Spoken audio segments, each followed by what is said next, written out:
Students, जैसा कि Bihar ANM संविदा वैकेंसी का जो एग्ज़ाम है उसका डेट्स आ चुका है एग्ज़ाम का। आपका जो एग्ज़ाम है वो आप लोगों को पता ही होगा कि 17, 18 और 19 दिसंबर को आपका जो है वो एग्ज़ाम होने वाला है। तो आपके एग्ज़ाम में बहुत ही ज़्यादा कम समय बचा है। इसके लिए ज़रूरी है कि आप अपनी तैयारी को और बहुत बेहतर तरीके से अब बचा हुआ कम समय में कंप्लीट करें। तो उसके लिए आप हमारे द्वारा लाया गया क्रैश कोर्स को ज्वाइन कर सकते हैं, जो कि है यकीन बैच। इस बैच में आपको पूरी तैयारी, सारा आपको पीडीएफ नोट्स वगैरह मिल जाएंगे, जिससे आप लास्ट समय पे अपने पूरे सिलेबस को थॉरोली रिवाइज कर पाएंगे।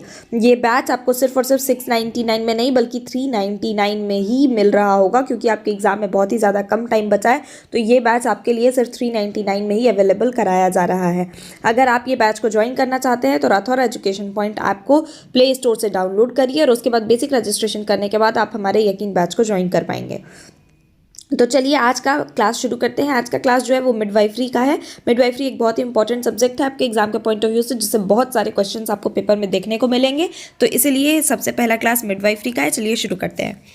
पहला क्वेश्चन है, अपगार स्कोर कब लिया जाता है? तो अपगार स्कोर को कब लिया जाता है? ऑप्शंस क्या क्या है? जन्म के तुरंत बाद और 10 मिनट पर, 1 मिनट और 5 मिनट पर, 5 मिनट और 15 मिनट पर, या फिर 10 मिनट और 20 मिनट पर। तो अपगार स्कोर जो है वो नवजात की स्थिति को जांचने के लिए लिया जाता है। ये कब लिया जाता है? तो 1 मिनट और 5 मिनट पर। जन्म के 1 मिनट बाद जो है वो अपगार स्कोर लिया जाता है, पहला स्कोर। और दूसरा स्कोर जो है वो जन्म के 5 मिनट बाद लिया जाता है, ताकि शिशु का जो स्वास्थ्य है उसका आंकलन किया जा सके। नेक्स्ट क्वेश्चन है, प्रसव का सबसे लंबा चरण कौन सा होता है? ठीक है, तो स्टेजेस ऑफ लेबर में सबसे लंबा क्या होता है? ऑप्शन क्या क्या है? First stage, second stage, third stage या फोर्थ स्टेज? तो इसका सही आंसर क्या है? इसका सही आंसर है फर्स्ट स्टेज। फर्स्ट स्टेज यानी कि प्रथम चरण जो होता है लेबर का, उसमें क्या होता है, जो गर्भाशय का मुंह होता है वो 0 से लेकर के 10 सेंटीमीटर तक जो है वो खुलता है। तो पहली गर्भावस्था का जो यह चरण है ये कितना देर तक चलता है? लगभग 12 से लेकर के 14 घंटों तक चल रहा होता है, इसलिए ये जो होता है वो सबसे लंबा चरण होता है। नेक्स्ट क्वेश्चन है, अनुमानित प्रसव तिथि यानी ईडीडी किस नियम से निकाली जाती है? यानी कि एस्टिमेटेड डेट ऑफ डिलीवरी जो है वो किस नियम से निकाली जाती है? ऑप्शन है Robinson rule, Apgar rule, Naegele's rule या फिर जॉनसन्स रूल।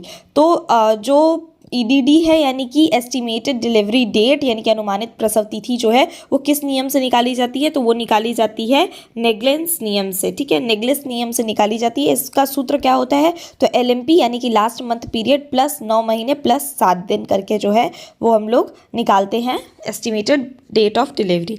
नेक्स्ट क्वेश्चन है, प्रसवोत्तर रक्तस्राव यानी कि पोस्टमार्टम जो हेमोरेज होता है उसका सबसे सामान्य कारण क्या होता है? ऑप्शंस क्या क्या है? गर्भाशय फटना, अपरा रुक जाना, या फिर गर्भाशय का ढीला रहना, या फिर चोट लगना। तो जो पोस्टमार्टम हेमोरेज यानी कि जो प्रसवोत्तर रक्तस्राव देखने को मिलता है उसका सबसे कॉमन रीज़न क्या होता है? गर्भाशय का ढीला रहना। ठीक है, डिलीवरी के बाद जब गर्भाशय ठीक से सख्त नहीं होता तो खून बहना शुरू हो जाता है, इसे एटोनी कहते हैं, और ये 80% मामलों में जो है वो पीपीएच का कारण होता है। यानी कि जितने भी पीपीएच वाले केसेस आ रहे हैं उसमें से 80% जो होता है वो इसी कारण से देखने को मिलता है। नेक्स्ट क्वेश्चन है, ब्रीच प्रस्तुति में कौन सा भाग पहले निकलता है? तो बच्चे का अगर ब्रीच प्रस्तुति है तो उसमें उसका पहला भाग जो निकलेगा वो कौन सा होगा? ऑप्शन है सिर, चेहरा, कंधा, नितंब। तो इसका सही आंसर क्या है? इसका सही आंसर है नितंब यानी बुटॉक्स। बच्चा अगर ब्रीच पोजीशन में है तो इसे हम क्या कहते हैं? इससे कहते हैं कि बच्चा उल्टा पोजीशन में है। तो इसमें क्या होगा कि नितंब या पैर जो है वो पहले आएंगे। ये एक असामान्य प्रस्तुति है। नेक्स्ट क्वेश्चन है, प्रसव के दौरान भ्रूण की सामान्य दिल की धड़कन क्या होती है? तो नॉर्मल फीटल हार्ट रेट क्या होता है प्रसव के दौरान? ऑप्शन है 60 से 80 पर मिनट, 80 से 100 पर मिनट, 110 से 160 पर मिनट, या 170 से 190 पर मिनट। तो इसका सही आंसर है 110 से 160 पर मिनट। अगर इससे कम हो तो उसे ब्रैडीकार्डिया और इससे ज़्यादा हो तो उसे ट्रैकीकार्डिया कहते हैं। एएमटीएसएल का उपयोग की जाने वाली दवाएँ कौन सी होती हैं? तो एएमटीएसएल में कौन सी दवाएँ यूज़ करते हैं? ऑप्शन क्या क्या है? आयरन, ऑक्सीटॉक्सिन, कैल्शियम या विटामिन के। तो तीसरे चरण में पीपीएच को रोकने के लिए जो दवा दिया जाता है वो होता है ऑक्सीटोसिन। ठीक है, ऑक्सीटोसिन दिया जाता है। कितना दिया जाता है? तो 10 IU ऑक्सीटोसिन जो है वो IM दिया जाता है। IM तरह से जो है वो दिया जा रहा होता है, यानी कि इंट्रामस्कुलर दिया जा रहा होता है।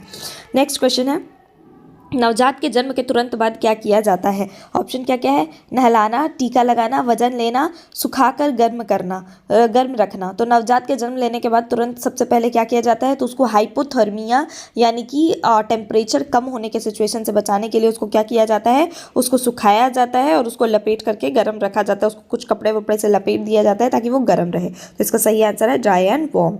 नेक्स्ट क्वेश्चन है, फॉल्स लेबर की पहचान क्या है?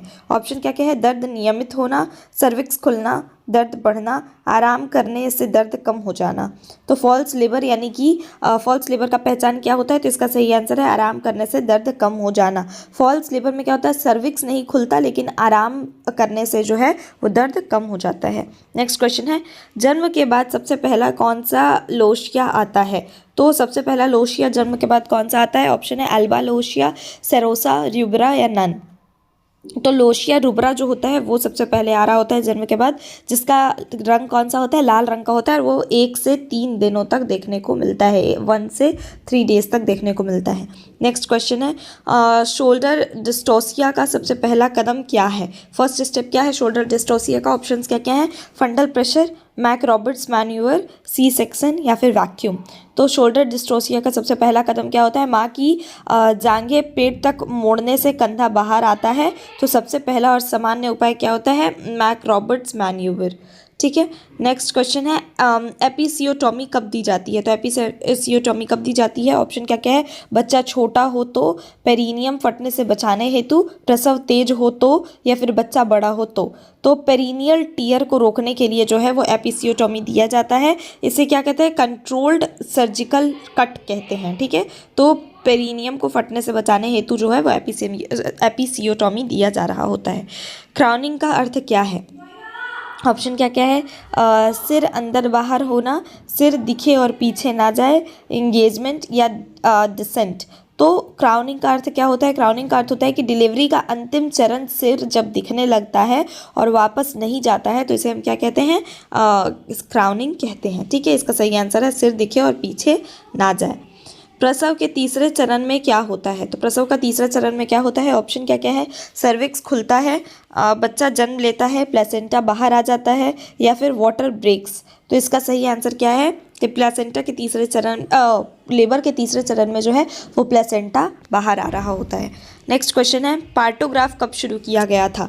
तो पार्टोग्राफ जो है वो कब शुरू किया गया था? ऑप्शन क्या क्या है? 1 centimetre dilation, 2 centimetre dilation, 4 centimetre dilation या 10 सेंटीमीटर डायलेशन। तो अब पार्टोग्राफ जो है एक्टिव लेबर जो है उसे कब शुरू किया जाता है? पार्टोग्राफ को एक्टिव लेबर में। ये कब होता है? तो 4 सेंटीमीटर डायलेशन में जो है वो पार्टोग्राफ को शुरू किया जाता है, क्योंकि तब क्या होता है? एक्टिव लेबर शुरू हो जाता है। नेक्स्ट क्वेश्चन है, नवजात में हाइपोथर्मिया रोकने के मुख्य तरीके क्या हैं? तो हाइपोथर्मिया यानी कि टेम्परेचर कम होने के सिचुएशन से बचाने के लिए नवजात में क्या क्या मुख्य तरीके अपनाए जाते हैं? ऑप्शन क्या क्या है? ठंडा पानी पिलाना, नहलाना, त्वचा से त्वचा का संपर्क रखना यानी कि KMC जिसे हम कंगारू मदर केयर कहते हैं, या फिर सूती कपड़ा ना पहनाना। तो इसका सही आंसर है कि बच्चे को KMC यानी कि कंगारू मदर केयर देना। इसमें क्या होता है? तो त्वचा से त्वचा का संपर्क किया जाता है ताकि बच्चे को किसी भी तरह की हाइपोथर्मिया से बचाया जा सके। नेक्स्ट क्वेश्चन है, ब्रीच डिलीवरी का सबसे सामान्य जटिलता क्या होता है? तो ब्रीच डिलीवरी मैंने आपको बताया कि बच्चा उल्टा होता है यानी कि उसका पैर पहले आ रहा होता है, ये एक एबनॉर्मल प्रस्तुति होती है।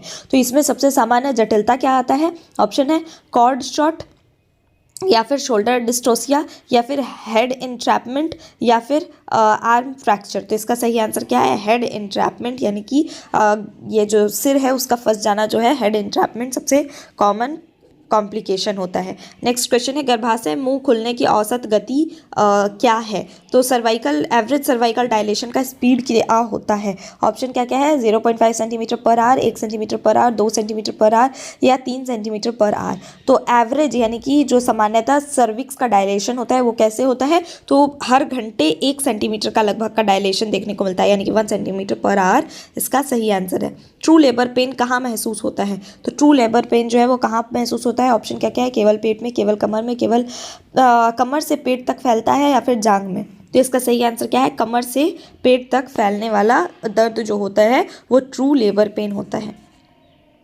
नेक्स्ट क्वेश्चन है अम्बिलिकल कॉर्ड में क्या होता है। ऑप्शंस क्या क्या है, 2 when 1 artery, 1 when 2 artery, 1 when only या 2 आर्टरीज ओनली। तो इसका सही आंसर क्या है, 1 वेन 2 आर्टरीज। जो अम्बिलिकल कॉर्ड होता है उसमें 1 वेन और 2 आर्टरीज देखने को मिलती है। नेक्स्ट क्वेश्चन है एंगेजमेंट का अर्थ क्या है। ऑप्शन क्या क्या है, सिर बाहर दिखना, सिर का पेल्विक ब्रीम के नीचे आना, बच्चा जन्मना या फिर रोटेशन।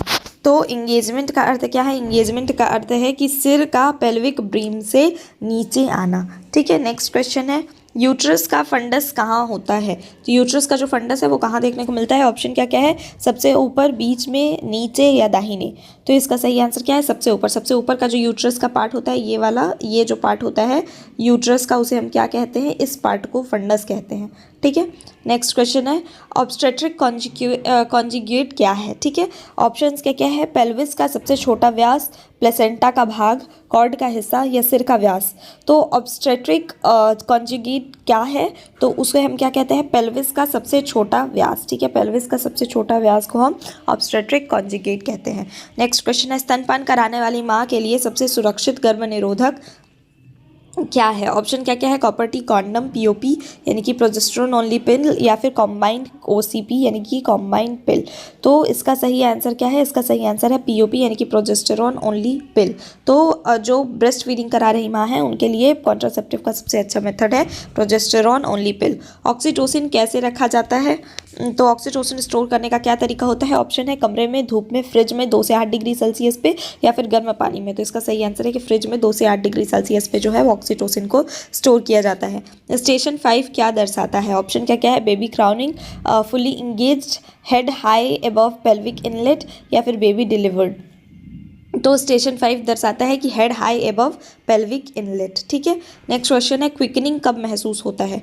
तो ऑप्शंस क्या क्या है, 8 सप्ताह, 12 सप्ताह, 16 से 20 सप्ताह या 30 सप्ताह। तो इसका सही आंसर है 16 से 20 सप्ताह पे जो है वो क्विकनिंग महसूस होने लगता है। फीटल स्कल का सबसे बड़ा व्यास कौन सा है। तो लार्जेस्ट डायमीटर क्या है। ऑप्शन क्या क्या है, बायपैरेटल, सबो ऑसिपिटल ब्रेगमैटिक या फिर मेंटो वर्टिकल या फिर ऑसिपिटो फ्रंटल।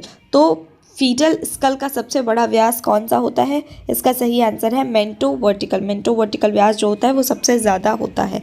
नेक्स्ट क्वेश्चन है एक्लेम्सिया का प्रमुख लक्षण क्या है। ऑप्शंस क्या क्या है, बुखार, उल्टी, दौरे या दस्त। तो इसका सही आंसर है कॉन्वल्शंस यानी दौरे। एक्लेम्सिया का सबसे मेन लक्षण होता है दौरे। प्लेसेंटा का सामान्य वजन कितना होता है। तो प्लेसेंटा का वेट कितना होता है। ऑप्शंस है 200 से 300 ग्राम, 200 ग्राम, 300 ग्राम, 500 ग्राम या 700 ग्राम। तो इसका सही आंसर क्या है, इसका सही आंसर है 500 ग्राम। प्लेसेंटा का जो नॉर्मल वेट है वो कितना होता है, 500 ग्राम तक होता है। ये हमारा आज का लास्ट क्वेश्चन है। अगर आपको ये क्लास अच्छा लगा हो तो वीडियो को लाइक करना और चैनल को सब्सक्राइब करना ना भूलिए। अगर आप भी बहुत ही कम समय में, अब आपके एग्जाम में बहुत ही कम टाइम बचा है, अगर आप भी एक अच्छा PDF नोट्स अच्छे क्लास से अपना जो वीक टॉपिक्स है वो सब कुछ को कवर करना चाहते हैं तो आप जल्दी से जल्दी राठौर एजुकेशन पॉइंट ऐप को डाउनलोड करके हमारे यकीन बैच को ज्वाइन करिए। Thank you so much.